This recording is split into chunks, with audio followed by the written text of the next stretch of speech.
Setiap penguasa besar selalu punya orang kepercayaannya, tapi di balik Soeharto bukan hanya satu. Ada segelintir nama yang bekerja dalam bayang-bayang. Mereka tak butuh panggung, tak perlu sorotan. Yang mereka butuhkan hanyalah kendali. Dan salah satu di antaranya adalah Ali Murtopo. Bukan jenderal tempur, bukan politisi flamboyan, tapi ia punya satu kekuatan yang tidak dimiliki tokoh lain di sekeliling Soeharto, yaitu informasi. Ia menyusup ke dalam partai, ia membentuk citra, ia mengatur skenario. Ali Murtopo adalah arsitek intelijen, dalang dari bangunan Orde Baru yang kokoh selama lebih dari 3 dekade. Tapi, mengapa namanya seperti menghilang dari sejarah? Mengapa tak ada yang membicarakannya ketika kekuasaan Soeharto runtuh? Ini adalah kisah tentang penguasa dalam bayang-bayang, tokoh kunci yang membantu Soeharto naik dan kemudian disingkirkan pelan-pelan saat kekuasaannya mulai mengganggu struktur yang ia bangun sendiri. Inilah Ali Murtopo, sang arsitek intelijen Orde Baru.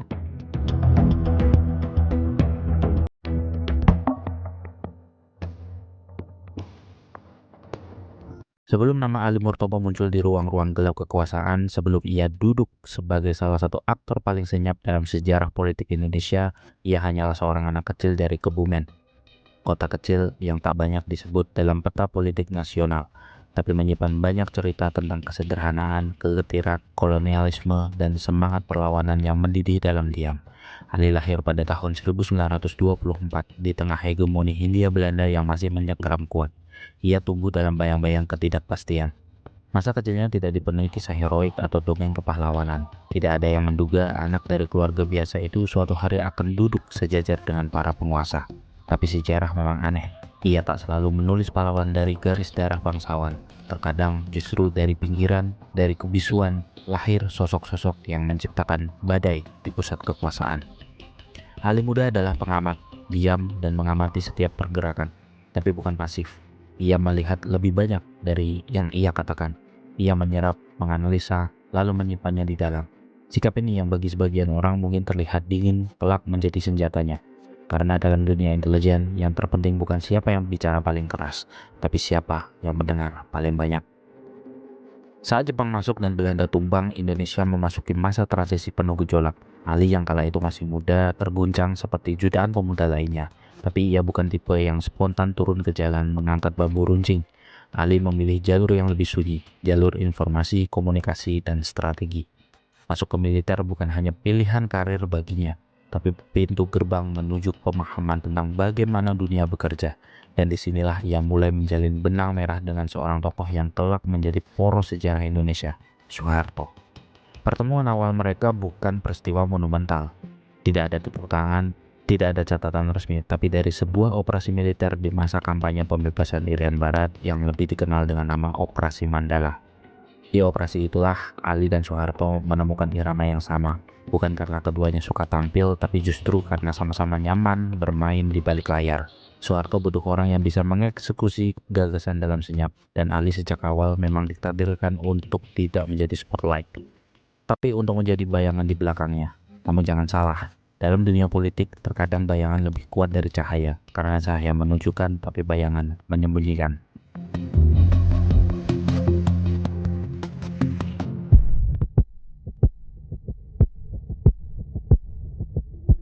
Di dunia militer ada dua jenis prajurit. Yang pertama mereka yang berlari di depan, mengangkat senjata, memimpin pasukan. Dan yang kedua mereka yang duduk di belakang layar, membaca situasi, mengatur ritme, dan menentukan kapan sebuah peluru harus ditembakkan. Ali Murtopo termasuk yang kedua. Tapi jangan salah, justru dari sanalah kekuasaannya sebenarnya bermula. Pertemuan intensif antara Ali dan Soeharto terjadi saat Operasi Mandala tahun 1962. Misinya adalah membebaskan Irian Barat dari cengkeraman Belanda. Misi ini bukan sekedar operasi militer, tapi juga operasi diplomatik, propaganda, dan intelijen. Dari sinilah Ali bersinar bukan karena gemerlap bintang di pundaknya, tapi karena ketajaman pikirannya. Soeharto yang ditunjuk sebagai Panglima Mandala butuh lebih dari sekedar tentara. Ia butuh pelukis realitas, seseorang yang bisa menggambarkan peta psikologis musuh, membaca celah politik, bahkan menembus batas diplomasi lewat cara-cara yang tak bisa disebutkan secara resmi. Dan Ali Murtopo seperti senar yang tak terlihat mulai memainkan perannya. Setelah operasi Mandala selesai dan Soeharto keluar dengan reputasi yang melonjak, Ali tidak kembali ke belakang. Ia justru masuk lebih dalam. Ia menjadi bagian dari orbit Soeharto yang semakin membesar, terutama setelah G30 SPKI di tahun 1965 yang mengguncang fondasi negara. Ketika Soeharto mulai mengambil alih kendali, satu persatu tokoh di sekitarnya diganti, dipilih, disaring, disesuaikan, tapi Ali tetap, ia tak tergantikan. Dalam setiap skenario politik Soeharto, entah itu pembentukan Orde Baru, pembersihan PKI, atau penyusunan peta partai, Ali selalu hadir, walau seringnya tak terlihat. Ia adalah pengatur lalu lintas informasi Soeharto. Dalam bahasa awam, mungkin kita menyebutnya penasihat, tapi dalam realitas kekuasaan, ia lebih dari itu.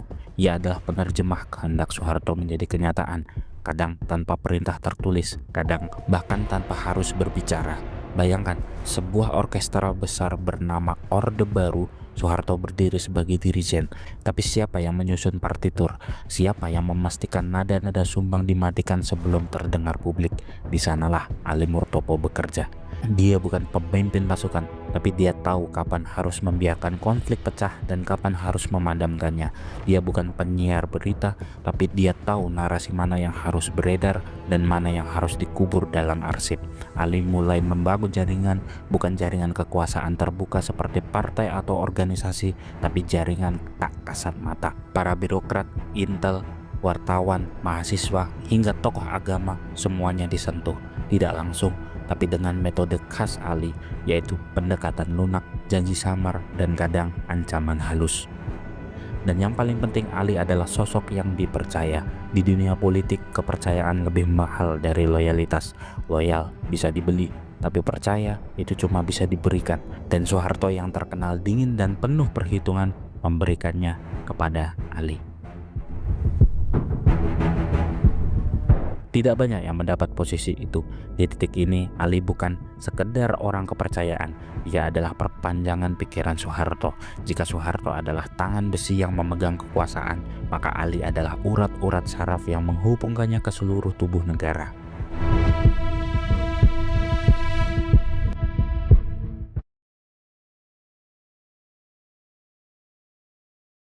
Dalam dunia spionase, kadang senjata terbaik bukanlah pistol bersilencer atau kamera tersembunyi di ujung dasi, tapi akses informasi. Dan Ali Murtopo, ia adalah arsitek dari senjata itu. Tahun 1969, saat Indonesia masih bergulat antara euforia pasca G30 SPKI dan konsolidasi kekuasaan Soeharto, lahirlah sebuah entitas yang tidak tercatat resmi dalam struktur pemerintahan, yaitu Operasi Khusus atau biasa disebut OPSUS. Bagi orang awam, nama ini nyaris tidak berarti apa-apa. Tidak ada markas besar yang megah, tidak ada lambang institusi, tapi di balik layar, OPSUS adalah kekuatan yang bisa menggoyang kursi kekuasaan siapapun yang tak tunduk, dan dalangnya adalah Ali Murtopo. Ali tidak mendirikan OPSUS karena ambisi jabatan, justru sebaliknya, ia tahu di sistem yang formal terlalu banyak mata yang mengawasi, maka ia menciptakan jalur paralel, sebuah jaringan informasi, intelijen, dan pengaruh yang tak terikat pada rantai komando resmi militer maupun birokrasi.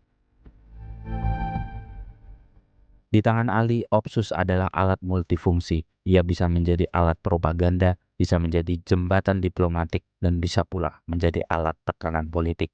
Salah satu misi pertama OPSUS adalah Papua Barat. Ketika status wilayah itu masih dipertanyakan dunia internasional dan tekanan dari Belanda serta PBB belum sepenuhnya mereda, Ali memainkan peran ganda.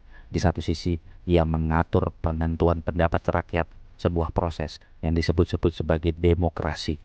Tapi di sisi lain, ia memastikan hasil akhirnya tak akan keluar dari koridor kepentingan istana. Dengan bantuan OPSUS, Ali tidak hanya mengamankan suara rakyat Papua, tapi juga menyusun skenario komunikasi global, membangun citra bahwa Indonesia adalah negara sah yang layak mempertahankan wilayahnya. Dalam istilah diplomatik, ini disebut soft power, tapi Ali melakukannya dengan cara yang sangat khas Indonesia, yaitu campuran antara rayuan, tekanan, pendekatan budaya, hingga permainan administrasi. Dan ini baru permulaan. OPSUS juga menyusup ke tubuh-tubuh partai politik, termasuk Islam politik, yang saat itu mulai dirangkul dalam proyek fusi partai. Ketika Soeharto memutuskan bahwa jumlah partai harus disederhanakan, siapa yang menyusun peta, siapa yang memetakan siapa bisa digabung dengan siapa, dan siapa yang harus diam, lagi-lagi Opsus. Jaringan ini bukan hanya bekerja di pusat, mereka menyusup ke kampus, media, ke komunitas-komunitas kecil. Dalam banyak hal, Opsus lebih cepat bergerak daripada intel resmi negara karena mereka tidak terikat SOP, tidak perlu surat tugas, dan yang paling menakutkan, tidak pernah mengaku jika tertangkap. Bayangkan saja, di era ketika Orde Baru mulai mengakar, saat rakyat belum sepenuhnya pulih dari trauma politik 1965, ada sebuah kekuatan bayangan yang bisa menentukan arah pemilu, memilih tokoh mana yang naik daun, dan siapa yang harus dilenyapkan secara karakter. Dan semua itu dikendalikan oleh seorang pria yang wajahnya nyaris tak pernah tampil di TVRI. Ali tahu satu hal yang kebanyakan jenderal dan politisi lupa, bahwa mengendalikan persepsi publik lebih penting daripada menguasai senjata, dan Opsus adalah perpanjangan tangan dari filosofi itu. Namun, membangun kekuasaan seperti ini ibarat menari di atas kawat. Di satu sisi, ia membawa Soeharto pada puncak kontrol penuh, tapi di sisi lain, ia juga menciptakan rasa tak nyaman di kalangan elit lain yang merasa posisinya terancam. Dan di titik inilah benih-benih keretakan mulai tumbuh.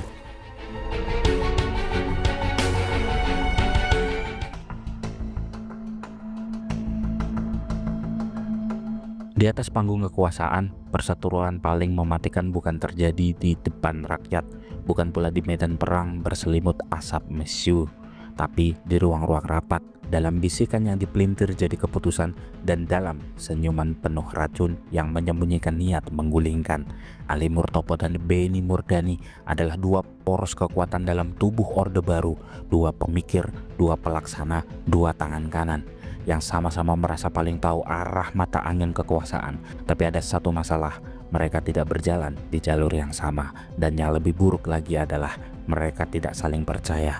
Hubungan mereka bukan permusuhan biasa, ini bukan sekedar beda strategi, ini perang ideologi, perang visi, dan yang paling berbahaya adalah perang pengaruh di telinga Soeharto. Ali Murtopo datang dari dunia intelijen politik, ia licin bermain di balik layar, mengandalkan jaringan narasi dan diplomasi gelap. Ia membentuk Opsus, memoles persepsi, menciptakan stabilitas dari balik kerusuhan, dan terkadang menyulut bara demi menciptakan alasan untuk memadamkan. Sementara Beni Murdani, meski juga datang dari dunia intelijen, adalah binatang buas lapangan, jenderal keras kepala yang tumbuh di era konflik bersenjata, melihat dunia dengan pola pikir perang dan disiplin. Beni tidak suka main bisik-bisik, ia lebih suka mengeksekusi cepat dan kalau perlu frontal. Maka ketika keduanya berdampingan dalam tubuh kekuasaan, friksi tak bisa dihindari. Masalah memuncak di era 70-an akhir menuju 80-an. Saat Orde Baru semakin mapan dan kekuasaan Soeharto semakin absolut, justru muncul satu pertanyaan dalam istana. Siapa yang paling mempengaruhi presiden? Dan pertanyaan ini bukan hanya meresahkan para jenderal, tapi juga menjadi teka-teki yang coba dijawab oleh semua pemain politik. Ali merasa Beni terlalu agresif, terlalu militeristik, dan lebih gawat lagi, terlalu dekat dengan jaringan Kristen Katolik dalam militer. Sebuah fakta yang membuat Ali yang mempunyai sensitivitas Islam politik lebih dalam daripada Beni merasa waspada. Ia mencurigai Beni membawa agenda barat, sesuatu yang sejak dulu menjadi paranoia para pengatur bayangan negara.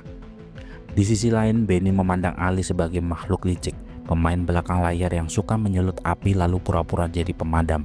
Bagi Beni, Ali adalah simbol dari semua hal yang membuat TNI kehilangan kejernihan politik praktis, intrik, dan pembusukan moral lewat kekuasaan informal. Dan semua itu meletup dalam serangkaian insiden. Salah satunya yang paling dikenal adalah isu pencalonan presiden dan wakil presiden. Perseteruan keduanya bukan cuma perang urat saraf, ini adalah duel dua filosofi dalam mengelola negara. Ali percaya pada kekuatan narasi, simbol, dan rekayasa. Beni percaya pada tindakan cepat, intelijen keras, dan kekuatan militer. Istana pun terbagi, ada yang setia kepada Ali, ada yang hormat kepada Beni. Dan di tengah semua itu, Soeharto berdiri bak dewa yang melihat catur dimainkan oleh para manusia di bawahnya, membiarkan mereka saling gesek, saling jebak, saling cakar, karena baginya konflik kecil di bawah justru menjaga stabilitas di atas. Namun konflik ini tidak selamanya bisa dikendalikan, dan seperti semua perang bayangan akan tiba waktunya ketika salah satu harus tumbang, bukan dengan kudeta, bukan pula dengan peluru, tapi dengan sunyi, dengan perlahan-lahan dihilangkan dari percakapan, diabaikan, dingin, dan hilang begitu saja dari layar politik Indonesia. Tapi sebelum itu terjadi, keduanya masih punya satu bab penting dalam sejarah Orde Baru, yaitu perebutan pengaruh terakhir yang akan menentukan siapa yang tetap bertahan dan siapa yang hanya akan jadi legenda kelam.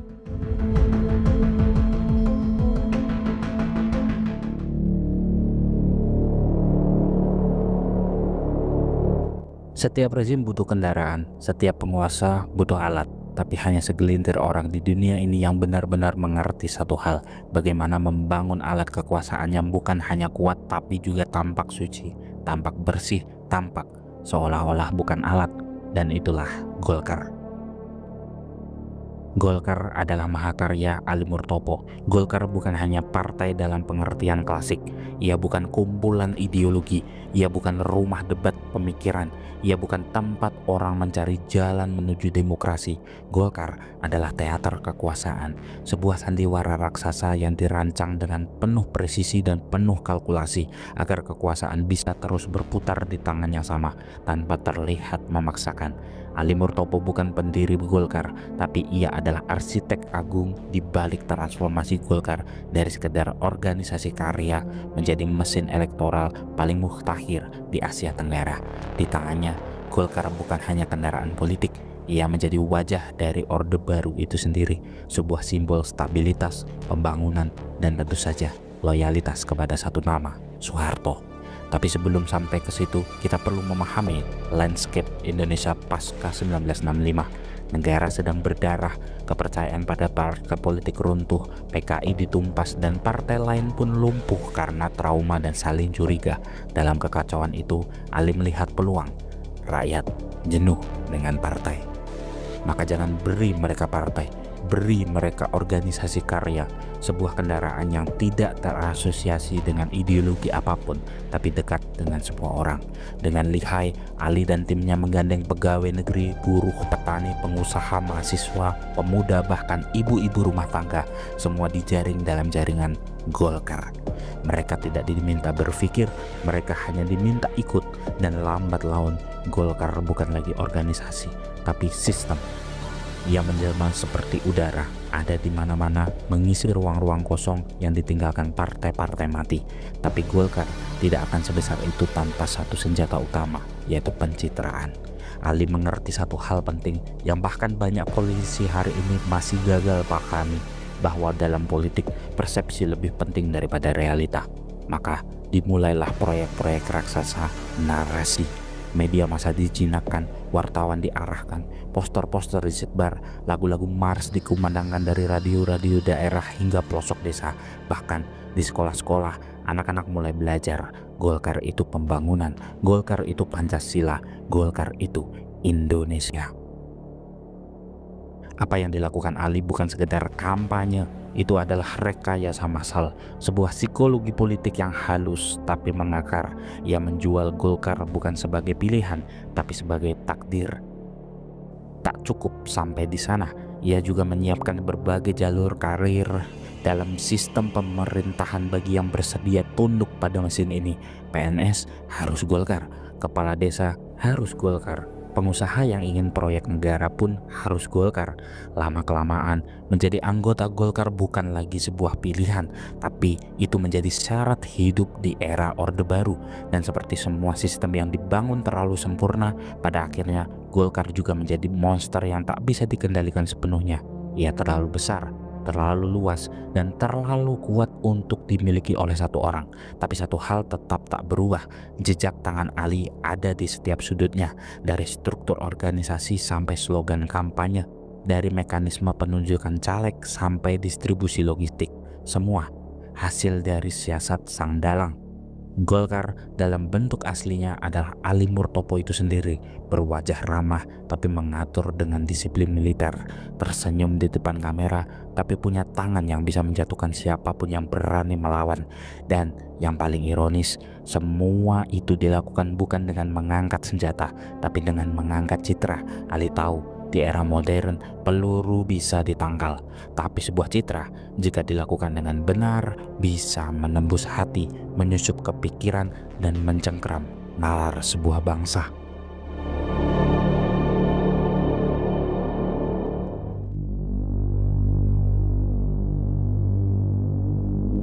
Biasanya dalam buku-buku teks sejarah, diplomasi adalah urusan para duta besar, menteri luar negeri, atau kepala negara.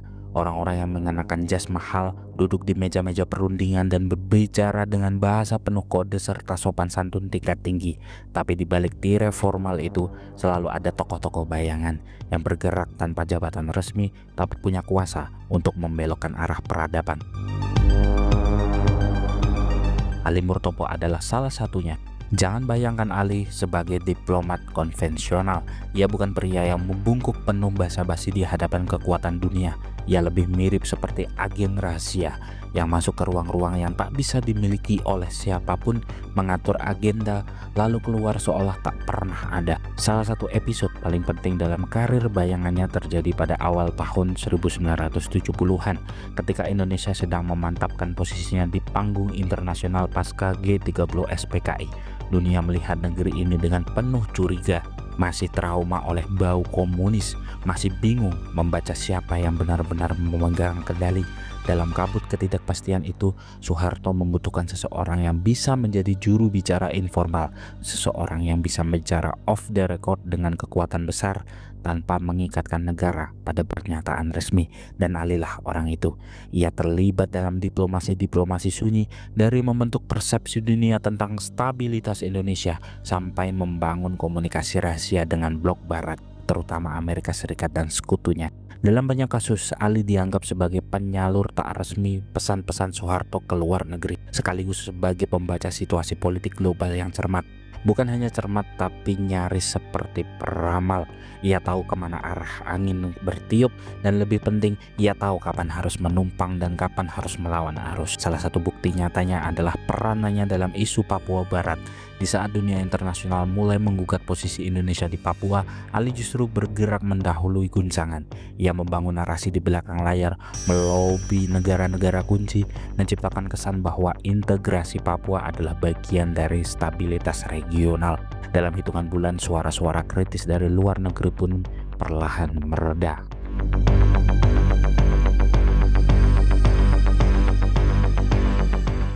Tapi Ali tak hanya bermain di wilayah politik, ia juga mencampuri urusan ekonomi, perdagangan, bahkan intelijen. Dalam beberapa dokumen yang bocor ke publik puluhan tahun kemudian, Ali disebut sebagai sosok yang menyatukan kepentingan investor asing dengan kebutuhan politik dalam negeri. Bukan karena ia cinta kapitalisme, tapi karena ia tahu bahwa uang dan kekuasaan selalu saling mencium dari jauh. Ia paham bahwa kekuatan asing tak akan menggugat Indonesia selama mereka merasa menjadi bagian dari skenario itu. Dan lebih dari itu, Ali juga mulai masuk ke konflik Timur Tengah, menawarkan Indonesia sebagai mitra muslim moderat yang bisa menjembatani antara dunia Arab dan dunia Barat. Bukan tugas resmi, bukan penugasan negara, tapi upaya pribadi yang dibalut dengan kepentingan strategis yang membuka kanal-kanal informal antara elit politik Indonesia dan beberapa negara Islam besar, sembari menyiapkan panggung bagi Soeharto untuk tampil sebagai pemimpin dunia ketiga, suatu mimpi besar yang ingin diwujudkan Orde Baru kala itu. Namun, seperti semua yang Ali lakukan, perannya ini nyaris tak tercatat dalam sejarah resmi. Tidak ada pidato besar, tidak ada penghargaan diplomatik, hanya bisik-bisik di ruang gelap, strategi di balik peta, dan satu nama yang selalu muncul ketika krisis datang dengan penyelesaian secara ajaib, yaitu Ali Murtopo. Ia adalah jembatan sekaligus bayangan di bawah jembatan itu. Ia tidak dikenal publik sebagai diplomat, tapi di dunia kekuasaan ia dikenang sebagai negosiator yang tak pernah duduk di meja, tapi selalu menentukan arah pembicaraan.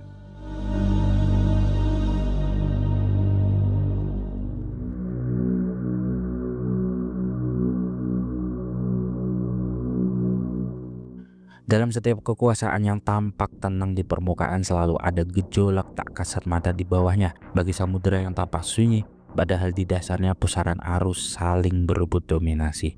Di masa-masa awal Orde Baru, dua arus besar ini bernama Ali Murtopo dan Sumitro. Keduanya bukan tokoh sembarangan. Mereka bukan hanya jenderal, mereka adalah seorang arsitek, pembentuk, penyusun, dan pelukis blueprint kekuasaan Orde Baru. Tapi seperti dua seniman dengan kuas yang berbeda, keduanya punya gaya, visi, dan tujuan masing-masing, dan tentu saja egonya masing-masing. Ali Murtopo, sang dalang dari balik layar, dikenal licin seperti belut berminyak. Ia bukan pria yang memimpin pasukan medan perang, tapi pemikir yang mengatur strategi dari belakang meja. Ia paham dalam dunia politik, kekuasaan sejati tidak selalu ada di depan kamera, tapi di balik telepon, memo rahasia, dan bisikan tengah malam. Sementara itu, Sumitro adalah kebalikannya, tegas, lugas, dengan gaya militer yang ketara. Ia ingin keteraturan. Ia percaya bahwa kekuasaan harus disusun berdasarkan hierarki yang jelas, struktur yang tegas. Dalam kepalanya, stabilitas politik dibangun dari ketertiban, bukan intrik. Keduanya sama-sama dekat dengan Soeharto, tapi justru disitulah letak masalahnya.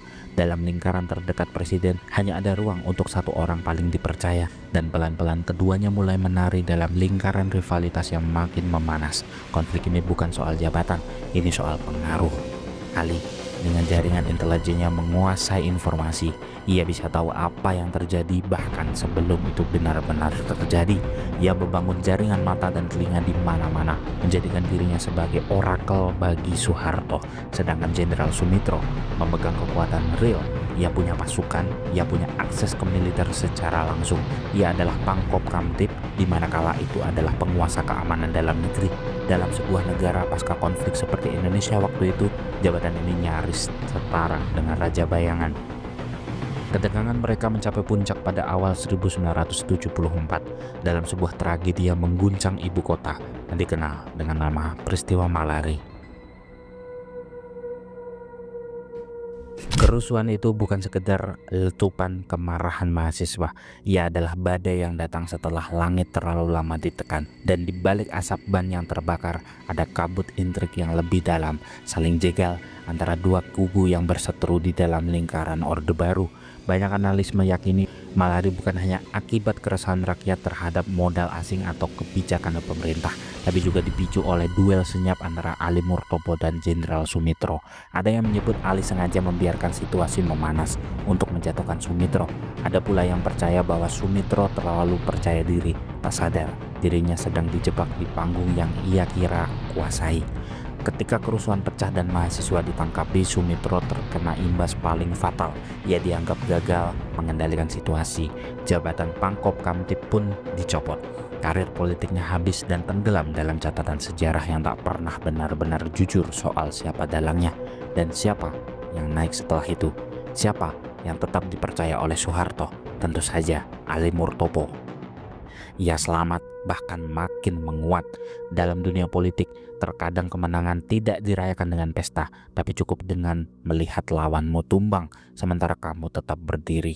Rivalitas ini bukan hanya soal dua pria, ini adalah cermin dari dua pendekatan terhadap kekuasaan. Satu dibangun di atas kekuatan militer, satu lagi dibangun dari seni manipulasi. Dan pada akhirnya, di bawah pemerintahan Soeharto yang paranoid dan penuh perhitungan, yang licin lah yang bertahan.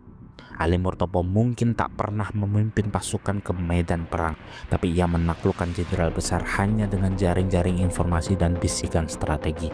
Sebuah kemenangan sunyi tapi abadi.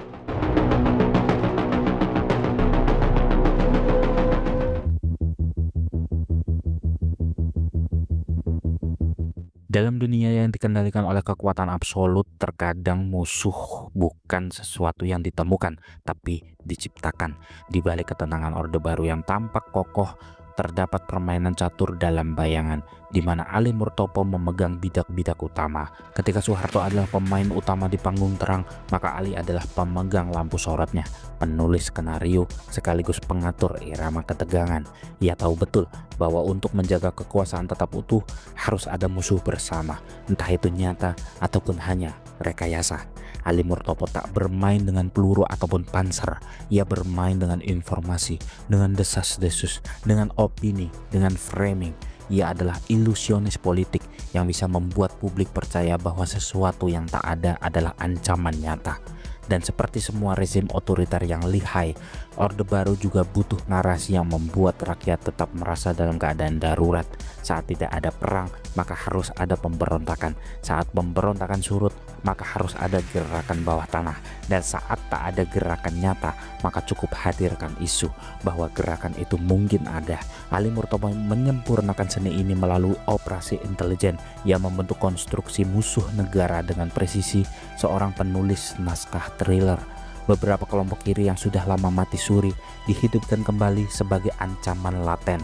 Aktivis mahasiswa yang vokal diberi label sebagai penyusup ideologi asing.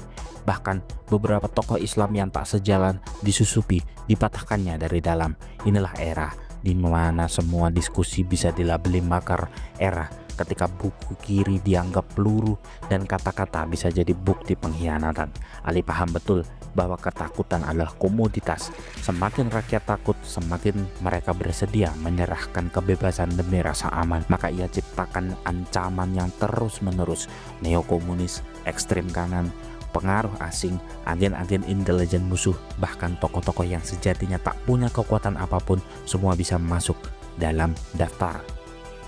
Dan untuk menjalankan itu semua, Ali tidak bekerja sendirian. Ia membangun jaringan intelijen dalam dan luar negeri. Ia tak hanya berperan di medan domestik, tapi juga turut campur dalam konflik politik di Timur Timur, Papua, bahkan Australia. Beberapa pengamat menyebut bahwa jaringan operasi hitam Indonesia di masa itu sangatlah kuat, dan banyak diantaranya berasal dari racikan Ali Murtopo sendiri. Ada yang menyebutnya paranoid, tapi bagi Ali itu semua adalah investasi jangka panjang, karena selama rakyat tidak tahu siapa yang bisa mereka percaya, maka mereka akan selalu tunduk pada yang tampak kuat. Taktik ini bukan hanya mempertahankan kekuasaan, tapi juga menyaring siapa kawan siapa lawan, bahkan siapa kawan yang bisa berubah menjadi lawan. Setiap tokoh, setiap organisasi, setiap gerakan masyarakat sipil menjadi objek yang harus diawasi. Ali Murtopo membawa intelijen bukan hanya sebagai alat militer, tapi sebagai alat politik. Intelijen bukan lagi tentang menjaga negara dari ancaman luar, tapi tentang mengontrol wacana dalam negeri. Dan pada akhirnya, sejarah mencatat rezim yang dibangun di atas intelijen dan rasa takut bisa bertahan dengan waktu yang sangat lama, tapi juga menyimpan luka yang dalam, trauma yang abadi, dan paranoia yang menjalar ke seluruh sendi kehidupan. Ali Murtopo mungkin bukan yang paling disorot dalam buku sejarah resmi, tapi ia adalah arsitek dari bayangan. Ia mengatur panggung, menyalakan lampu merah, dan menciptakan ilusi bahwa bangsa ini selalu dalam bahaya agar kekuasaan terus berputar di tangan yang sama tanpa gangguan.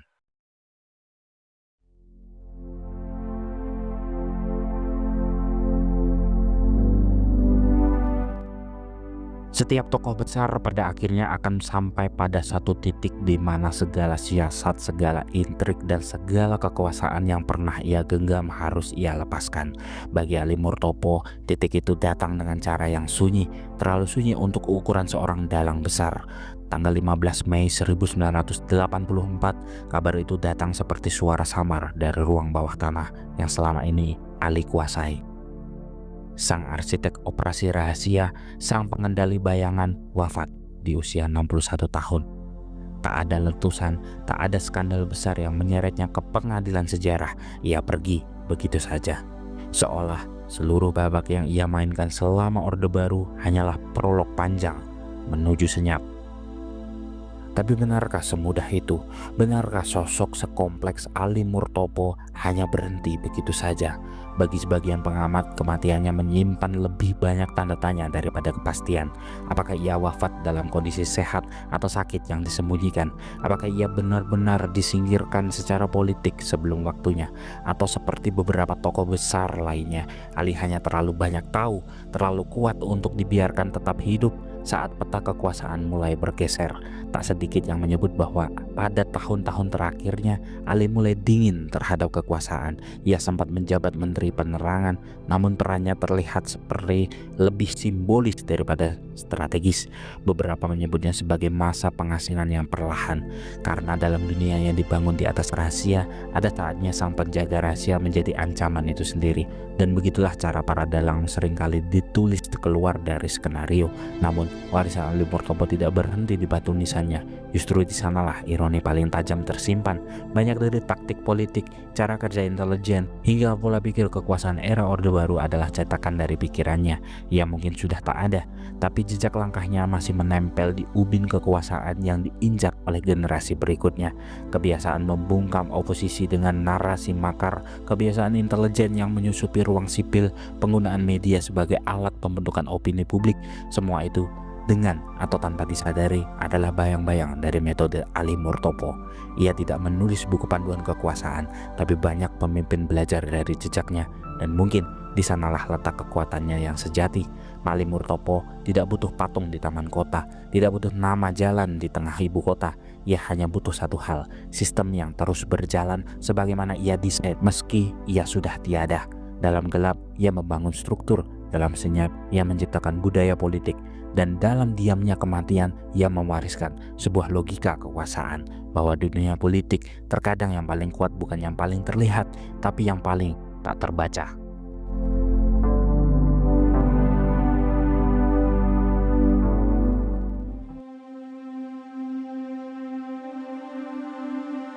Kisah Ali Murtopo bukan sekedar biografi, ia adalah narasi tentang bagaimana bayang-bayang bisa menggerakkan realitas, tentang seorang pria yang tak selalu berada di depan panggung, tapi justru mengatur semua dari balik layar dengan presisi dingin dan naluri kekuasaan yang tajam setajam sembilu.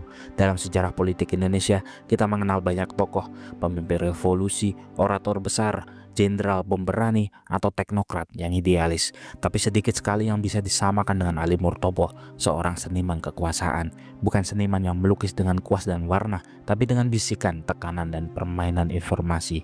Ia bukan presiden, bukan wakil presiden, bahkan bukan ketua umum partai besar, tapi pengaruhnya menyusup jauh ke dalam sumsum sistem. Ia membentuk cara berpikir rezim, ia mengajar bagaimana mengelola rakyat dengan narasi, ia mendefinisikan ulang apa itu musuh negara dan stabilitas nasional, seperti benang yang tak terlihat dalam anyaman karpet megah. Jejak Ali Murtopo ada di mana-mana, tapi jarang dikenali secara utuh. Kita bisa menyebutnya sebagai arsitek Orde Baru, dalang intelijen, atau bahkan manipulator sejarah. Tapi pada akhirnya Ali Murtopo adalah simbol dari sebuah era di mana kekuasaan tidak sekedar dipamerkan, tapi dikuasai melalui ilusi, persepsi, dan informasi. Di era itu, kebenaran bisa dibentuk seperti tanah liat dan publik adalah penonton dalam panggung teater raksasa yang ia sutradarai. Hari ini, puluhan tahun setelah ia wafat, banyak hal telah berubah. Dunia lebih terbuka, informasi lebih cair, tapi roh dari cara kerja kekuasaan yang ia wariskan masih sering muncul dalam bentuk baru, dalam cara negara merespon kritik, dalam cara institusi menyusun narasi, dan dalam cara elit menyusun skenario besar dari ruang-ruang tertutup. Ali Murtopo mungkin telah lama tiada, tapi idenya, strateginya, cara kerjanya, dan cara berpikirnya masih hidup, mengalir dalam darah kekuasaan Indonesia. Dan selama negara ini masih menyukai kontrol, stabilitas, dan rekayasa narasi, selama itu pula Ali Murtopo tak akan pernah benar-benar hilang.